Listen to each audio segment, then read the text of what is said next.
E aí, juventude feliz e sadia, como vão vocês? Esse vídeo é um especial do Agosto Científico.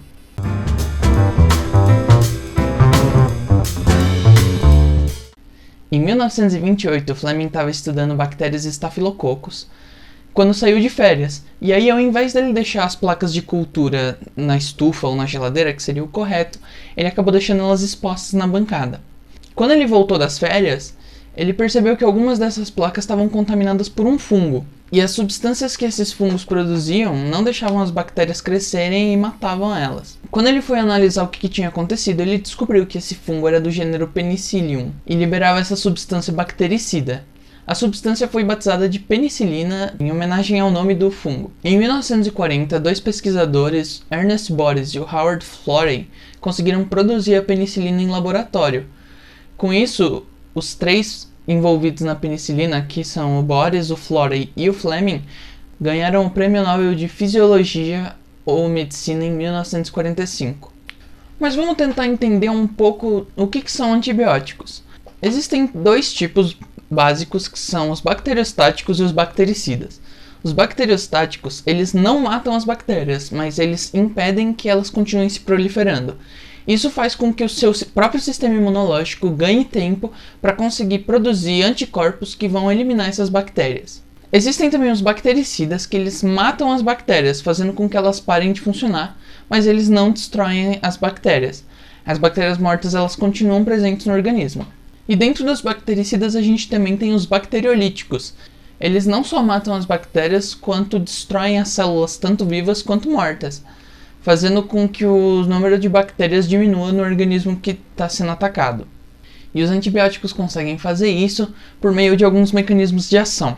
Eles podem impedir a síntese de proteínas das bactérias, impedindo que os ribossomos das bactérias funcionem. Eles também podem impedir a duplicação do DNA dessas bactérias. No caso do bacteriolítico, ele trabalha destruindo a parede celular, meio que ele destrói a parede celular e faz com que a bactéria exploda por causa da pressão osmótica. Eles também atuam na destruição da parede celular das bactérias e também podem interferir no metabolismo das bactérias. E eles também interferem no metabolismo na produção de ácido fólico, que é essencial para a vida das bactérias. Uma coisa importante de lembrar quando falamos de antibióticos é que essas substâncias não diferenciam bactérias boas e bactérias ruins. E dentro do nosso organismo nós temos bactérias boas que são fundamentais para o nosso sistema digestivo, por exemplo. Então, se você toma muito antibiótico, você acaba prejudicando as bactérias benéficas. Então, isso é um cuidado que você tem que ter. A penicilina e os antibióticos que foram posteriormente descobertos facilitaram imensamente o tratamento de várias doenças que antes eram sentença de morte.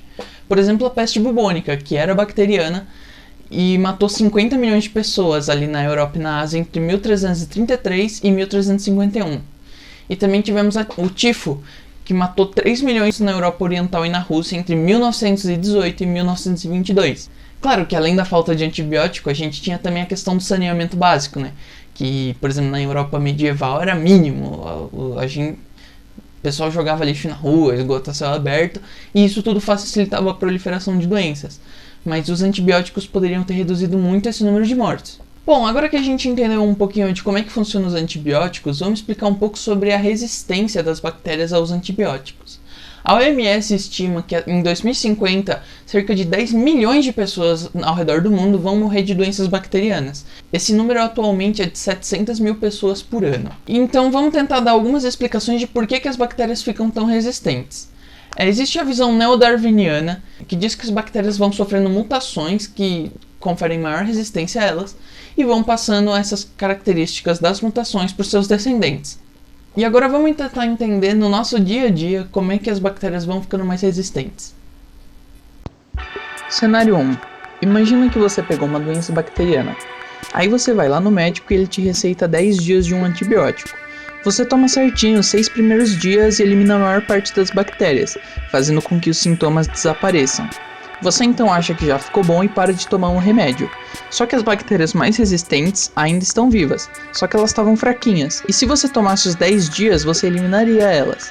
Mas agora, elas têm tempo para se recuperar e se reproduzir, então a doença volta mais forte. Esse cenário acontece principalmente com pacientes de tuberculose, que deveriam seguir o tratamento por 6 meses, mas às vezes só o fazem por 3 ou 4 meses.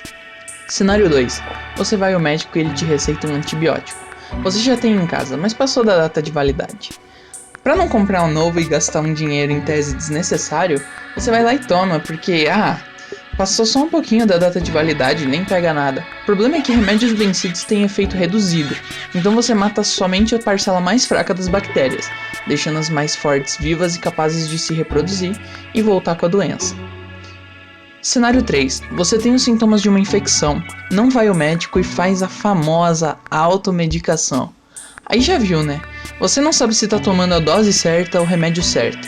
E aí pode acontecer do remédio só fazer efeito com as bactérias mais fraquinhas e deixar as mais fortes lá se reproduzirem desenfreadamente. Bom, essas três práticas elas precisam ser combatidas para que a resistência aos antibióticos não aumente tanto. Tanto que em 2010 o Brasil proibiu a venda de antibióticos sem receita. Essa receita ela deve ser emitida em 2 vias, sendo que uma fica retida na farmácia, para garantir que você não use essa receita mais vezes do que o necessário. Outra coisa importante de se ressaltar é a importância do saneamento básico, que é um dos principais vetores de doenças bacterianas. Porque se você reduzir o número de pessoas infectadas, você reduz a utilização de antibióticos e você desacelera essa seleção natural das bactérias mais resistentes, evitando assim o surgimento de superbactérias e a disseminação de doenças bacterianas como tuberculose, que é tão mortal. Mas esse foi o vídeo, galera. Muito obrigado por terem assistido até aqui. Deixe o seu like se você gostou, o seu dislike se você não gostou. Comenta aí se tem alguma correção, alguma coisa a ser feita. Quem me ajudou a fazer esse vídeo foi a Miriam Verônica, que é licenciada em Biologia pela Unesp e dá aula no Centro Paula Souza. Muito obrigado, Miriam, a sua contribuição nesse vídeo é imensurável. Ela me ajudou a corrigir algumas partes e também adicionou alguns tópicos que é para eu tornar mais didático esse vídeo. Espero que você tenha aprendido alguma coisa, entendido a importância de não tomar antibióticos desenfreadamente. Então é isso, galera, eu vou ficando por aqui, é nóis!